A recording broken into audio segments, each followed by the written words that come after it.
Antes de empezar, quiero invitarte a que te suscribas al canal y actives la campanita para no perderte ninguno de mis videos. Tu apoyo me motiva a seguir trayéndote más historias como esta.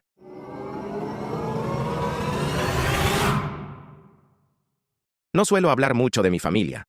No porque seamos reservados, sino porque cada vez que lo hago, alguien intenta superar mi miseria con un «Oh, ¿crees que tu familia es mala?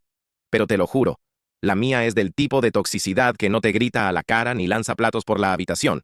No, mi familia se especializa en algo peor. Comentarios con doble intención, sonrisas pasivo-agresivas y el tipo de manipulación que ni siquiera te das cuenta de que está ocurriendo hasta que estás a mitad de camino a casa y de repente te preguntas por qué te sientes como basura. Me llamo Tyler. Tengo 29 años y he pasado la mayor parte de mi vida adulta tratando de mantener una distancia saludable entre yo y las personas que me criaron. Pero, como verás, a veces, no importa lo lejos que corras, el pasado te alcanza en un traje con una sonrisa falsa y sosteniendo una copa de vino en la cena de Acción de Gracias. Para que se entienda, trabajo en consultoría legal, específicamente con startups en fase inicial. Les ayudo a evitar demandas o a veces me contratan después de que el daño ya está hecho. Mantengo un perfil bajo. No presumo. No llevo mi trabajo a las reuniones familiares. Y la mayoría de las veces, ni siquiera corrijo a la gente cuando asumen que sigo trabajando en el bufete de abogados, donde hice prácticas hace 6 años. ¿Por qué? Porque en el momento en que alguien de mi familia piensa que te está yendo demasiado bien, te conviertes en un objetivo, un saco de boxeo, una historia que tienen que reescribir para adaptarla a su versión de los acontecimientos. Tomemos a mi prima Laya, por ejemplo. Éramos inseparables cuando éramos niños. Construíamos fuertes de almohadas juntos, inventábamos canciones tontas en los viajes por carretera, lo compartíamos todo. Pero una vez que llegamos a los 20 y yo empecé a ascender mientras ella parecía estancarse, algo cambió. Se volvió amargada, mordaz. Cada interacción empezó a sentirse como una prueba que no sabía qué estaba haciendo. Pero aún así, lo intenté. Fui a sus cumpleaños, envié tarjetas navideñas, incluso la ayudé a editar su currículum una vez. Ese fue mi error. Pensar que el esfuerzo me ganaría buena voluntad. El pasado día de Acción de Gracias, estaba considerando saltarme la cena familiar por completo. Habían sido un par de meses duros, largas horas, unos cuantos casos difíciles, poco sueño. Pero mamá me hizo sentir culpable a su manera habitual. «Ya nunca haces tiempo para la familia», dijo por teléfono, su voz teñida de ese tono de decepción que ha dominado a lo largo de los años. Laila trae a su nuevo novio. Todos están emocionados de conocerlo. Debería haber sabido que eso era código para «esto va a ser un circo, y tú eres el protagonista involuntario».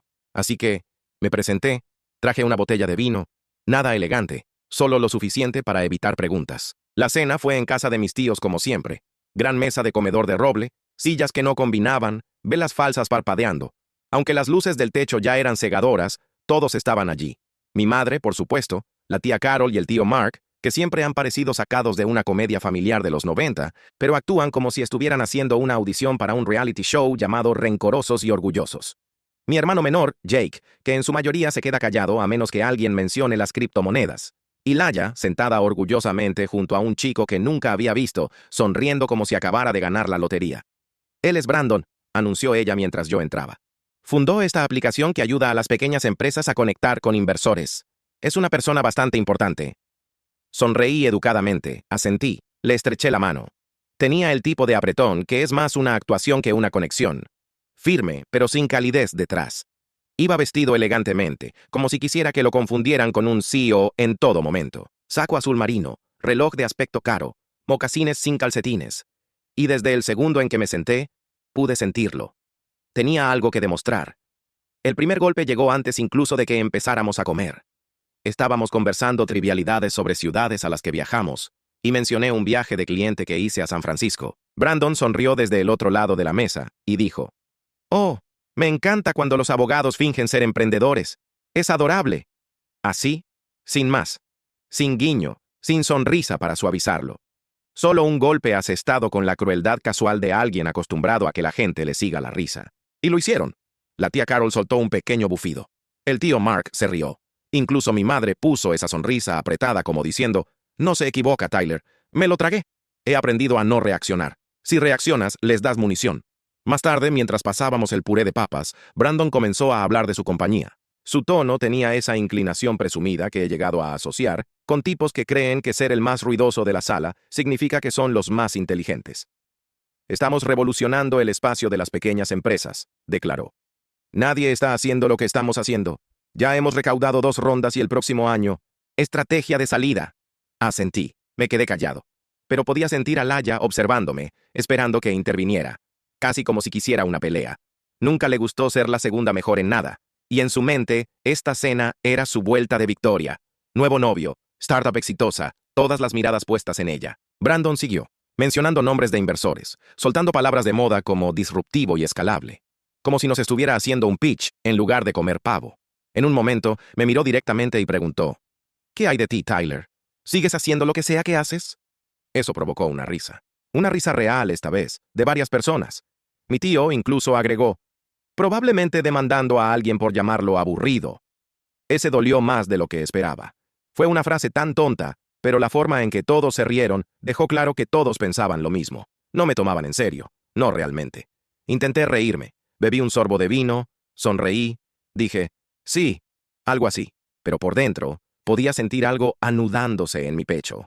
El tipo de tensión que comienza como frustración, pero se endurece en algo más frío cuando no se controla. Brandon siguió metiendo pequeñas pullas sobre que los abogados eran parásitos, sobre cómo la verdadera innovación sucede fuera de los juzgados, sobre cómo las únicas personas que demandan a las startups son las que no pudieron construir nada por sí mismas. Cada vez que decía algo, miraba a Laya. Ella nunca se inmutó, nunca me defendió. De hecho, parecía orgullosa de él. Finalmente, hablé. Dije, ¿sabes? Me alegro de que a tu empresa le esté yendo bien, Brandon, pero no todas las demandas son un intento de lucro rápido.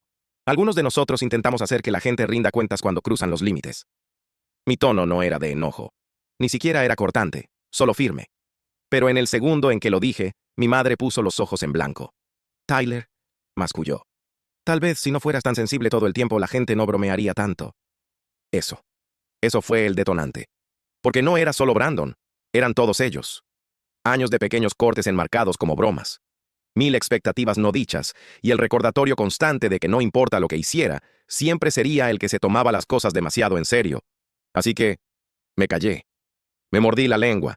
Me quedé en silencio. Pero entonces Brandon, sonriendo e inconsciente, comenzó a hablar de una demanda que acababa de recibir. Algún payaso presentó esta queja falsa sobre infracción de propiedad intelectual, dijo, riendo como si fuera lo más divertido del mundo. Cree que le robamos su pitch deck o algo así. Honestamente, es patético. No estamos preocupados. Nuestro equipo legal ya lo está haciendo pedazos. Y en ese momento, sentí que algo cambiaba, porque sabía exactamente de qué estaba hablando. Yo era ese payaso, y de repente, ya no estaba enojado, ni siquiera estaba herido. Simplemente sonreí, me recosté en mi silla y dije, vaya, eso es interesante.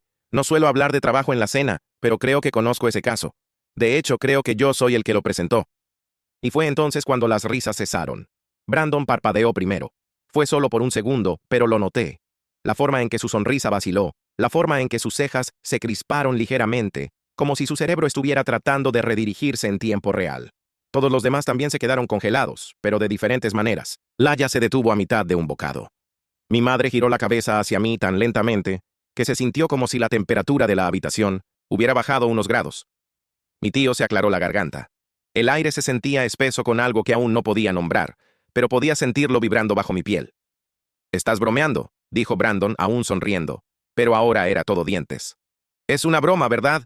Tomé otro sorbo de vino, dejé mi copa y me encogí de hombros. «No». Nadie se rió esta vez. Brandon volvió a reír, pero sonó forzado ahora. «¿Me estás diciendo que estás detrás de esa demanda? ¿Tú qué? ¿Trabajas para el bufete que los representa?» «No», dije, tomando casualmente un panecillo de la cesta de pan. «Yo soy quien la presentó. Represento al demandante.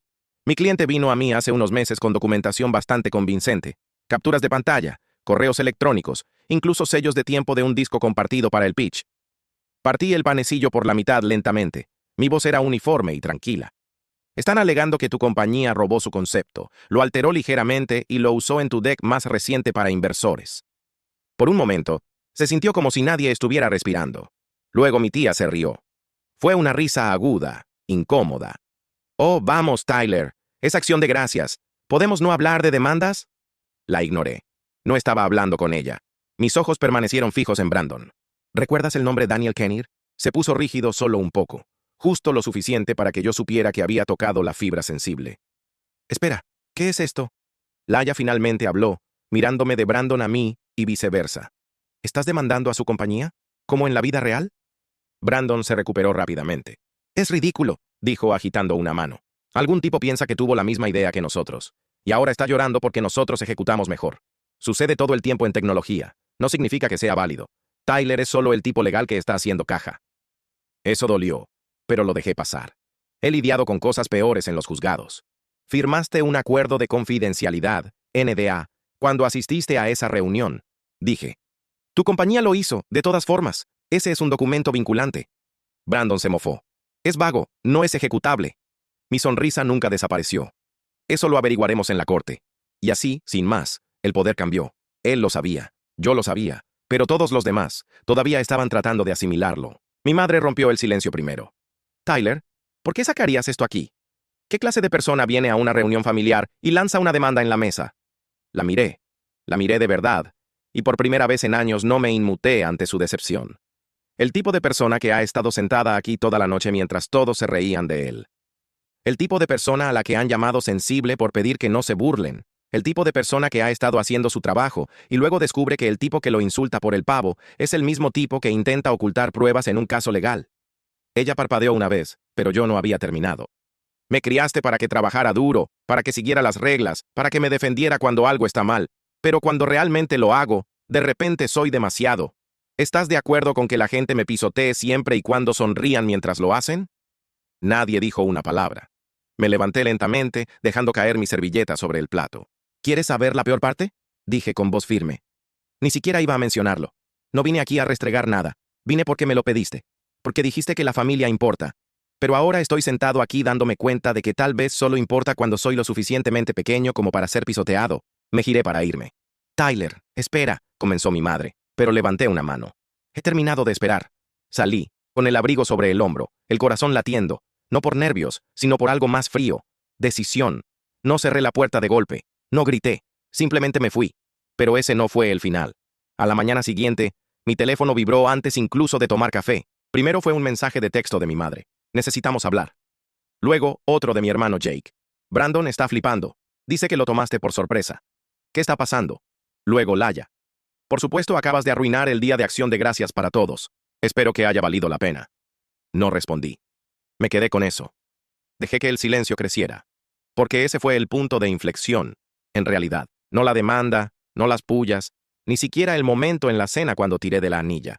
El punto de inflexión fue darme cuenta de que no importaba lo que hiciera, cuánto lograra, cuán callado me quedara, a cuántas cenas asistiera, nunca iba a ser visto como suficiente, no a menos que me hiciera pequeño. No a menos que dejara que gente como Brandon me hablara por encima mientras todos los demás se reían. Esa tarde, recibí una llamada del socio principal de mi bufete. Aparentemente, Brandon había intentado comunicarse a través de canales no oficiales. Quería arreglar las cosas personalmente. Le dije que lo consultara con mi cliente. Si estaban abiertos a la negociación, seguiríamos los pasos legales adecuados, sin atajos, sin favores. Fue entonces cuando realmente me golpeó. Pensó que porque habíamos compartido una mesa me echaría atrás, que simplemente cerraría el caso y fingiría que no pasó nada. Pero él no me conocía. No de verdad. Solo conocía la versión de mí que Laya probablemente le pintó. Tranquilo, torpe, el primo que tuvo suerte con un título de abogado, pero que nunca encajó realmente en la familia.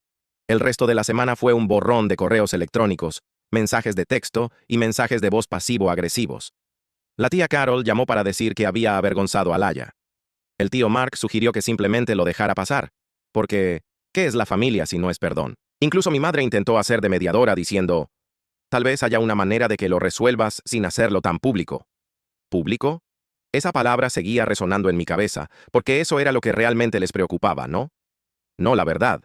No si Brandon realmente había robado algo. Les preocupaba que la gente pudiera ver que el novio de su chica de oro no era tan a prueba de balas como parecía, ver que tal vez yo no era el felpudo sobre el que pensaban que podían pasar.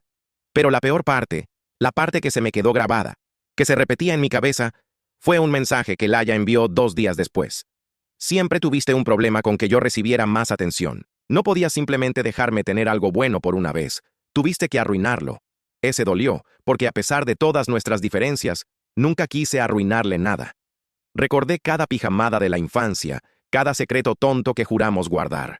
Recordé cuando lloró por no entrar a la universidad de sus sueños y me quedé despierto hasta tarde ayudándola a pensar en alternativas. Recordé cuando se rompió la muñeca al caerse de una bicicleta y me rogó que no le dijera a nadie que había estado tratando de impresionar a un chico, así que no lo hice. Recordé cuando me llamó en medio de la noche porque tenía miedo de suspender su clase de negocios, y recordé que siempre estuve allí, pero en su mente yo era el villano ahora. No porque hubiera hecho algo malo, sino porque no me callaría. Porque no interpretaría el papel que me habían asignado. Y así, el silencio se alargó. No fui a la cena del domingo. No respondí al chat grupal cuando la tía Carol envió fotos de su gato con un sombrero de peregrino. Ni siquiera acusé recibo del mensaje de texto de Feliz Navidad que llegó un mes después. Había terminado de actuar. Pero la cosa es que la historia no terminó ahí. Porque mientras mi familia intentaba pintarme como el problema, la compañía de Brandon comenzó a sangrar. Los procedimientos legales se complicaron, surgieron pruebas, correos electrónicos, sellos de tiempo, presentaciones a inversores que se parecían inquietantemente a la propuesta original de Daniel. De repente, esa demanda falsa no era tan fácil de desestimar. Y Brandon comenzó a desmoronarse. Pero esa parte, ahí es donde se pone interesante. Y créanme, ya nadie se estaba riendo. Durante semanas después de Acción de Gracias, todo se sintió como estática. Seguía la rutina, me despertaba, iba a trabajar, respondía a correos electrónicos, presentaba mociones, preparaba escritos, pero por dentro estaba en piloto automático. Había pasado por momentos difíciles antes. La facultad de Derecho fue brutal. Mi primer trabajo al salir de la escuela casi me rompe. Y hubo noches al principio de mi carrera en las que me quedaba tirado en el suelo de mi estudio, mirando el techo preguntándome si alguna vez sentiría que encajaba en el mundo al que me había esforzado tanto por llegar. Pero esto era diferente porque no se trataba de trabajo, no se trataba de dinero, ni de fracaso, ni del síndrome del impostor. Se trataba de mi familia, las personas que se suponía que debían apoyarme incluso cuando tropezaba. Y por primera vez, no podía sacudirme la sensación de que había perdido algo permanente, algo que no iba a volver. No me invitaron al brunch anual de Año Nuevo que la tía Carol hacía cada enero. Ni selfies grupales, ni bromas internas sobre quién le había puesto demasiado alcohol al jugo de naranja este año. El chat grupal familiar se calmó a mi alrededor, excepto por el ocasional mensaje pasivo-agresivo de espero que todos estén bien que claramente no estaba destinado a mí. Incluso Jake, mi hermano, la única persona que pensé que podría apoyarme, dejó de contactarme después de que no respondí a su tercer mensaje de ¿estás bien? El tocar fondo no llegó con un colapso dramático. Llegó con el silencio, un vacío que me seguía a todas partes. Me sentaba en casa los fines de semana con la televisión encendida, con programas que no estaba viendo. Pasaba junto a mi teléfono en el mostrador de la cocina y no me molestaba en revisarlo. Dejé de ir al gimnasio, dejé de cocinar para mí, solo envases de comida para llevar y fechas límite y la misma sudadera gris todos los días. Y sin embargo, en algún lugar de ese silencio, algo cambió. Sucedió gradualmente. Al principio ni siquiera me di cuenta. Comenzó con una llamada de mi cliente, Daniel, el tipo que había acudido a mí meses atrás con ese pitch deck, y una necesidad desesperada de que alguien le creyera. Era un tipo luchador, de unos 30 y pocos años, sin muchas conexiones. Su idea de startup no era llamativa, pero era inteligente, eficiente, y cuanto más investigaba, más me daba cuenta de lo audaz que realmente fue el robo de Brandon. Oye, me dijo Daniel durante una de nuestras llamadas nocturnas. Solo quería darte las gracias de nuevo. La mayoría de la gente se habría reído de mí y me habría echado de la habitación. Recuerdo mirar mi portátil en la oscuridad, sin estar seguro de qué decir. No le había contado a Daniel sobre el desastre de Acción de Gracias. Él no sabía que el tipo al que íbamos a demandar me había insultado delante de toda mi familia por un cacerol de camote. Todo lo que sabía era que yo era el abogado que no había permitido que lo aplastaran. Me diste una oportunidad, dijo. Eso significa todo. Eso se me quedó grabado. Unos días después, me encontré releyendo el pitch deck original de Daniel. No porque lo necesitara. Ya estaba grabado en mi memoria, sino porque quería recordar qué me había impulsado a esta lucha en primer lugar. Y mientras hojeaba las diapositivas, algo hizo clic. Este caso no se trataba de Brandon. Ni siquiera se trataba de Laia o de mi madre o de cualquier otra persona sentada alrededor de esa mesa esa noche. Se trataba de la verdad, de defender algo cuando todos los demás solo querían reírse de ello. Así que volví al trabajo. Empecé a llegar temprano a la oficina, me quedaba hasta tarde, investigaba más a fondo. Dejé de pensar como alguien a la defensiva y empecé a pensar como alguien que está construyendo algo. Cada moción que presenté, cada prueba que catalogué, todo era parte de un panorama más amplio ahora. Un caso que podría causar sensación, no solo para Daniel, sino para cada desvalido al que un estafador de habla fluida en mocasines sin calcetines le había robado sus ideas. Al mismo tiempo, comencé lentamente a salir del bache en el que me había hundido. Me obligué a volver al gimnasio, aunque solo fueran 20 minutos en la caminadora. Cociné una comida desde 0 a la semana, luego 2. Borré el chat grupal y silencié las redes sociales de Laya. No por despecho, solo por paz. Empecé a leer de nuevo. No escritos legales, sino libros, historias, ideas. Incluso compré una guitarra usada en una tienda de la calle. Siempre quise aprender. Y de repente, no había más excusas. Y lo más extraño, cuanto más tranquila se volvía mi vida, mejor me sentía. No más sonrisas falsas. No más tratar de mantener la paz a mi costa. Solo yo, finalmente, escuchándome a mí mismo. Mientras tanto, el caso se intensificó. El equipo legal de Brandon estaba fallando. Cada vez que intentaban desacreditar la línea de tiempo de Daniel, lanzábamos una nueva bomba. Metadatos, correos electrónicos, incluso un mensaje de texto donde Brandon había reenviado accidentalmente parte del pitch deck original de Daniel a uno de sus asesores. La arrogancia era asombrosa. No me sorprendió cuando las noticias de la demanda comenzaron a filtrarse en la prensa tecnológica. Algunos blogs publicaron titulares como Startup en ascenso se enfrenta a demanda por infracción de propiedad intelectual. ¿Y es este fundador demasiado bueno para ser verdad? Nada importante todavía, pero los murmullos estaban creciendo. Luego vino la declaración. Brandon entró en la sala como si todavía estuviera en un escenario. Pelo engominado, reloj pulido, traje demasiado ajustado, pero debajo de la arrogancia, pude verlo. Las grietas que se formaban.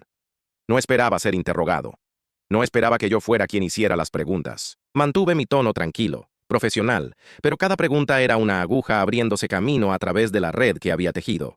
Y cuando presenté la diapositiva original de Daniel que había sido copiada casi palabra por palabra en el deck para inversores de Brandon, él tartamudeó. Yo no hice esa diapositiva. No, dije golpeando mi bolígrafo. Tu CTO la hizo usando archivos de una unidad compartida. La misma unidad a la que tu compañía accedió después de firmar un acuerdo de confidencialidad con Daniel Kinnear. ¿Sabes cómo se llama eso, Brandon? Él no respondió. Infracción. Miró a su abogado. Su abogado miró hacia abajo y supe que lo teníamos. Después de la declaración, las cosas se movieron rápido. Daniel comenzó a recibir llamadas de inversores que originalmente lo habían ignorado. Siempre nos gustó la idea, dijeron. Simplemente no sabíamos si tenía potencial. Ahora lo sabían. Ahora veían lo que realmente había sucedido. Y de repente, Daniel ya no era el desvalido, era el tipo que se había mantenido firme y había ganado. Uno de esos inversores se acercó a mí, dijo que le gustó cómo me manejé, me preguntó si alguna vez había considerado consultar a tiempo completo para fondos de capital de riesgo, ayudándoles a evaluar a las compañías en las que invertían. Dije que lo pensaría. Empecé a dormir mejor, a comer mejor, a reír de nuevo. Y la mejor parte, ya no necesitaba la aprobación de nadie para hacerlo, porque había encontrado algo más fuerte que la validación. Había encontrado claridad. Claridad de que no le debía a nadie mi silencio, solo porque compartían mi sangre. Claridad de que hacer lo correcto no siempre es limpio o cómodo o aplaudido. Claridad de que a veces, cuando el mundo que te rodea está construido sobre mentiras finas como el papel y sonrisas de plástico, ser la persona que dice la verdad es lo más radical que puedes hacer. Y aún así, a pesar de todo, una parte de mí se preguntaba si sabría algo de Laya. Pasaron semanas. Nada. Hasta que una noche, mientras cerraba la oficina tarde, vi su nombre destellar en mi teléfono, en mi pantalla. Estaba llamando y no había escuchado su voz desde Acción de Gracias. Me quedé allí parado mirando la pantalla, solo observándola sonar. No contesté porque sabía que, dijera lo que dijera ahora, no iba a arreglar nada. Pero también sabía algo más. Este no era el final. Ni siquiera cerca, porque las consecuencias apenas estaban comenzando. Y Brandon no tenía idea de lo que venía. El mensaje de Laya se quedó en mi bandeja de entrada durante 5 días antes de que lo abriera. No porque estuviera enojado. Eso lo había superado, sino porque ya no sentía curiosidad. No había ninguna parte de mí que necesitara su validación o sus excusas o incluso sus disculpas. Pero finalmente, hice clic. Era corto, frío. Me tomaste por sorpresa. No sé si podemos recuperarnos de esto. Brandon dice que todo esto es porque estás celoso y amargado. Intento creer que no es verdad, pero ahora mismo no lo sé. Eso fue todo. Ni un ¿cómo estás? Ningún reconocimiento de que la empresa de Brandon estaba intentando activamente ocultar un robo que podría arruinar la vida de otra persona. Solo un me hiciste sentir incómoda. Clásico de Laya. Y con eso, algo se asentó en su lugar. Una claridad que no me había dado cuenta de que estaba esperando. Ya no solo iba a ganar esta demanda. Iba a enterrar la narrativa que todos habían estado contando durante años. La narrativa de que yo era el bicho raro, el primo demasiado sensible, el que no tenía sentido del humor. Iba a quitarle la máscara a la presuntuosa startup de Brandon y exponer todo lo que habían robado, todo sobre lo que habían mentido a inversores, socios e incluso a los medios. Y no lo iba a hacer por venganza, lo iba a hacer porque era lo correcto. Pero mentiría si dijera que no se sentía un poco personal, porque ahora tenía algo que Brandon no tenía. Tenía pruebas. Lo primero que hice fue cavar más profundo. Ya teníamos un caso sólido con las cadenas de correo electrónico y los metadatos. El equipo de Brandon había sido descuidado y los habíamos pillado con las manos en la masa copiando diapositivas clave del deck de Daniel. Pero yo quería más. Quería saber hasta dónde llegaba la podredumbre. Así que empecé a investigar. Tenía un contacto, Jules, alguien con quien había trabajado durante un proyecto de consultoría el año anterior. Solía estar en el equipo de diligencia debida de un fondo de capital de riesgo mediano. Inteligente, discreta y con acceso a todo tipo de redes privadas de inversores. Cuando le expliqué la situación, no dudó. «Oh, esa compañía», dijo con una risa seca. «Sí, han estado causando sensación, pero de la peor manera. Algunos nos hemos estado preguntando cuánto tiempo pasaría antes de que alguien les pidiera cuentas». Jules me dio acceso a un foro interno de inversores donde el parloteo anónimo sobre acuerdos turbios y startups cuestionables era la norma. Y, como era de esperar, enterrado en un hilo de hace 2 meses había una joya. Escuché de alguien dentro de Launchbridge que BrandoTech falsificó sus usuarios activos mensuales el último trimestre. Números inflados para cerrar la serie B. Le hicieron firmar un NDA al analista que lo descubrió. Launchbridge era uno de los primeros inversores de Brandon. Y si había incluso un susurro de manipulación de cifras en una ronda de financiación, eso era una bomba a punto de estallar. Lo marqué. A continuación, empecé a recopilar todo lo que era público. Entrevistas que Brandon había concedido, publicaciones de blog que su compañía había publicado, un episodio de podcast donde describía cómo se le había ocurrido la idea en la ducha después de una carrera particularmente intensa. Graciosamente, Daniel tenía sellos de tiempo en su Google Drive de casi 6 meses antes de eso. Cada cita, cada fragmento de sonido, cada publicación inflada de relaciones públicas se convirtió en otro ladrillo en el muro que estaba construyendo. Luego vino la mayor sorpresa. Daniel me llamó una mañana y me dijo: «Oye, acabo de recibir un mensaje extraño en LinkedIn. Un tipo que solía trabajar en BrandoTech dice que tiene documentos». «¿Es real?», pregunté. «Parece que sí. Dice que se fue en malos términos, pero vio lo que me hicieron y no cree que sea correcto». Su nombre era Marcus, ex gerente de Producto Junior, y tenía una cadena completa de correos electrónicos donde Brandon y su CTO discutían la reelaboración de las diapositivas de Daniel para que encajaran en la nueva narrativa. No solo eso, había memorandos internos donde Brandon se jactaba de que «nadie vendrá tras nosotros. El chico no tiene dinero para un abogado». Leí esa línea 4 veces. El chico no tiene dinero. Brandon pensó que este era solo otro robo fácil que podría robar, escalar y huir antes de que alguien se diera cuenta. Con lo que no contaba era con que el chico encontrara a alguien que supiera exactamente cómo jugar a largo plazo. Ahora tenía pruebas. Ahora tenía motivo. Ahora necesitaba una oportunidad. El caso legal estaba procediendo exactamente como se esperaba. Los abogados de Brandon estaban haciendo todo lo posible por estancar, retrasar, negar, pero el impulso estaba cambiando. Cada moción de descubrimiento que presentamos descubría algo nuevo, y sin embargo, por muy hermético que se estuviera volviendo el caso, sabía que la sala del tribunal no sería suficiente. Porque incluso si ganábamos, incluso si el tribunal le concedía daños y perjuicios a Daniel, Brandon aún podría darle la vuelta. Culparía a un ex empleado descontento. Lo llamaría un malentendido. Llegaría a un acuerdo. Desaparecería durante 6 meses y cambiaría de marca con un nuevo nombre. A menos que lo hiciéramos público, pero no podía filtrar nada mientras el descubrimiento estaba en curso. Podría poner en peligro el caso. Así que en su lugar me centré en construir un dossier en la sombra, una versión separada y no legal de todo lo que sabíamos. La historia, la línea de tiempo, el fraude, la idea robada, la arrogancia, todo. Se lo compartí a Daniel. «¿Qué es esto?», preguntó. «Es tu futuro artículo de perfil», dije. «Para cuando esto termine. Cuando seas el tipo que se enfrentó a una startup sucia y ganó». Se rió nerviosamente. «¿Crees que a alguien le importará?». «Les importará», dije. «Confía en mí». Porque ya había visto esto antes. El mundo de la tecnología ama a los desvalidos, especialmente a los que atacan a los grandes y ganan. Y Brandon, él prácticamente estaba rogando por una caída en desgracia. Volví a contactar con Jules. Ella me ayudó a circular discretamente partes del dossier a través de canales de confianza. Solo lo suficiente para que la gente hablara. Sin filtraciones, solo susurros, solo preguntas. ¿BrandoTech robó su producto principal? ¿Por qué Launchbridge se retiró de su serie C? ¿Es Brandon realmente quien dice ser? La presión comenzó a aumentar y mientras todo eso sucedía, preparé la pieza final. La conferencia Tech West era la conferencia de startups más grande de la costa oeste. Miles de inversores, fundadores, periodistas y consultores, todos bajo el mismo techo. Brandon había sido invitado a hablar en un panel titulado Escalar con integridad. ¿Cómo liderar en la era moderna? La ironía no se me escapó. Me comuniqué con los organizadores a través de un contacto mío y aseguré un espacio de último minuto para Daniel como orador invitado en una sesión de fundadores de startups más pequeña, pero aún concurrida. Nada llamativo. Solo una charla de 10 minutos sobre financiación ética y protección de la propiedad intelectual, pero sería suficiente. Suficiente para plantar la historia, suficiente para que la gente lo viera. Y cuando lo hicieran, cuando comenzaran a conectar los puntos entre la historia de Daniel, los titulares de la demanda y la repentina retirada de la financiación de Brando Tech, la verdad golpearía como un martillo. La jugada final llegó una semana antes de la conferencia. La compañía de Brandon emitió un discreto comunicado de prensa anunciando reestructuración estratégica y reenfoque del desarrollo de productos. Era lenguaje corporativo para modo pánico. Algunos inversores comenzaron a retirarse. Su CTO renunció abruptamente. Lo escrito estaba en la pared, pero Brandon aún no lo veía. Todavía pensaba que podía salirse con la suya. Recibí una llamada esa misma noche de mi madre, de todas las personas. Escuché que todavía vas tras Brandon, dijo, con la voz tensa. ¿De verdad crees que esta es la mejor manera de manejar las cosas? Hice una pausa. Sí, lo creo. Le has puesto las cosas muy difíciles a Laya. La gente está hablando. Está humillada.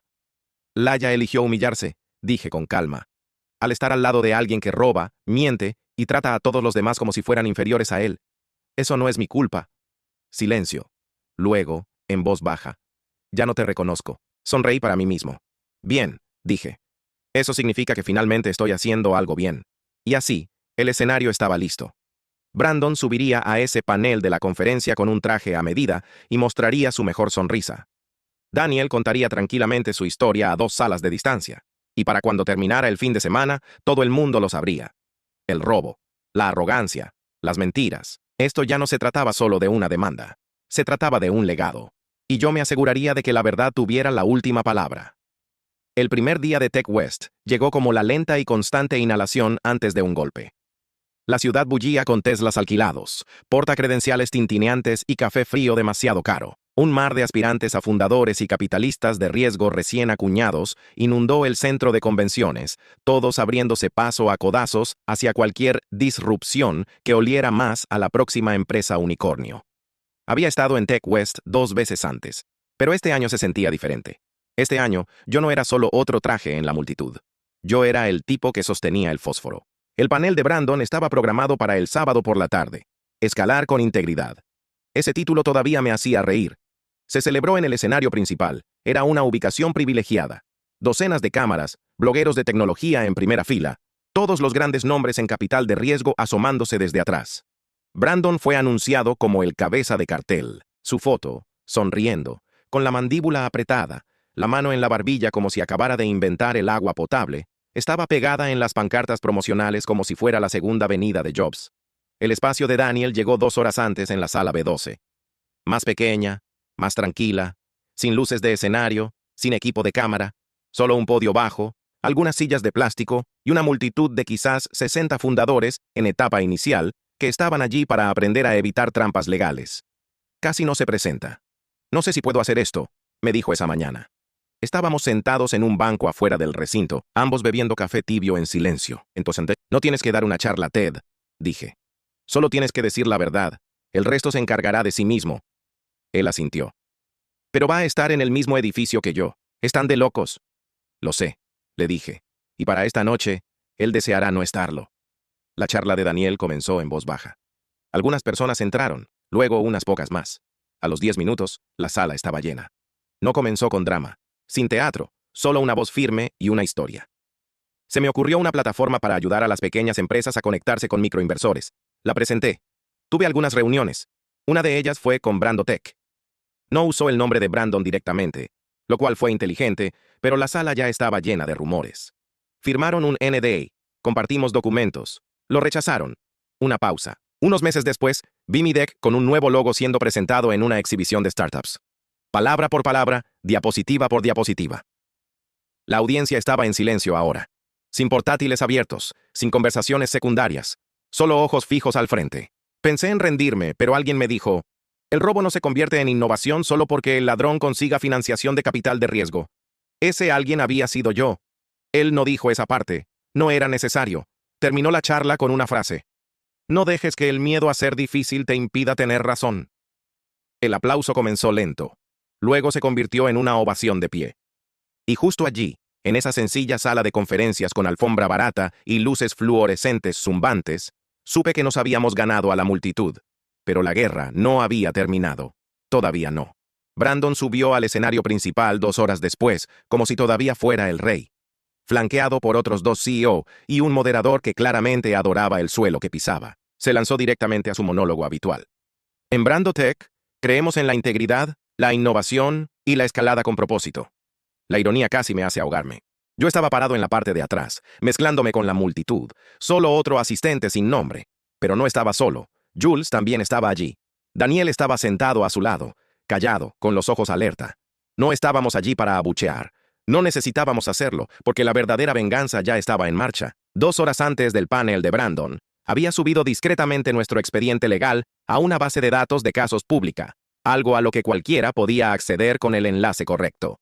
Luego Jules había enviado ese enlace, junto con nuestro dossier meticulosamente seleccionado de citas, sellos de tiempo, comparaciones de diapositivas y cadenas de correo electrónico, a 3 personas específicas.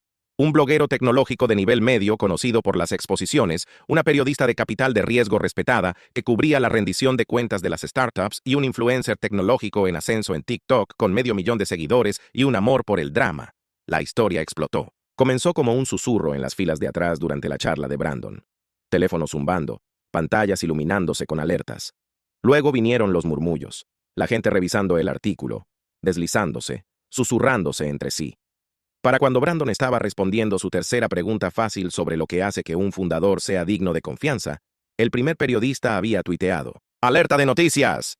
La demanda en desarrollo revela que Brandotech pudo haber robado propiedad intelectual clave de una startup más pequeña después de firmar un NDA. El fundador Brandon Price es nombrado directamente. Historia completa disponible en 10 minutos. El moderador parpadeó. Miró su teléfono, luego de nuevo hacia arriba. Uno de los panelistas se movió incómodamente. Brandon siguió hablando, pero podía sentirlo. El silencio en la sala no era admiración. Era tensión. El tipo de tensión educada y afilada que llegaba cuando todos sabían algo que tú no. Luego vino el TikTok. Poco menos de 2 minutos de comparación lado a lado del deck de Daniel y el de Brandon rodeando texto, acercándose al hilo de correo electrónico donde Brandon escribió: el chico no tiene el dinero para hacer nada. Ya tenía 20,000 likes cuando terminó el panel.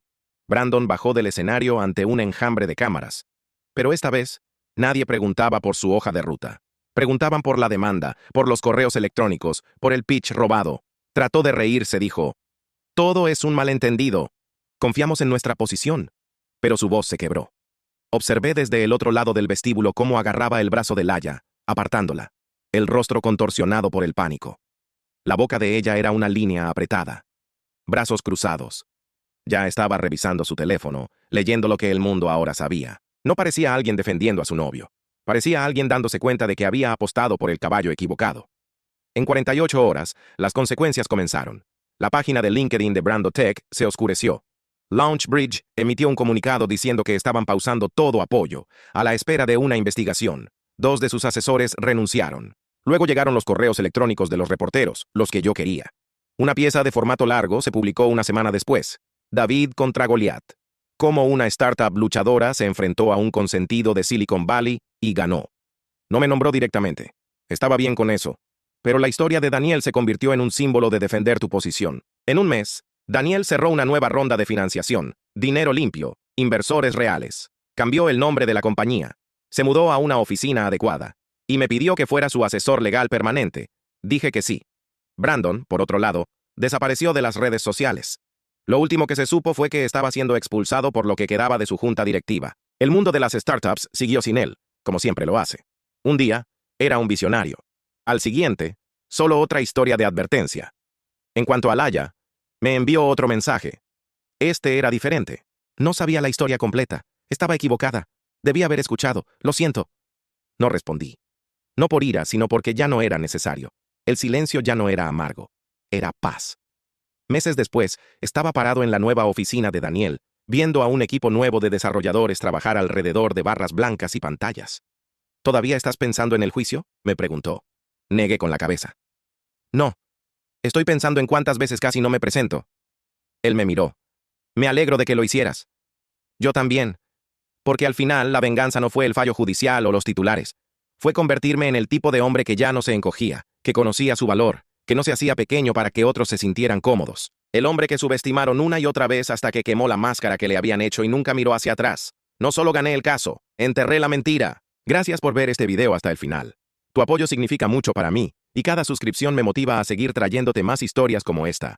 No olvides activar la campanita para no perderte lo que viene.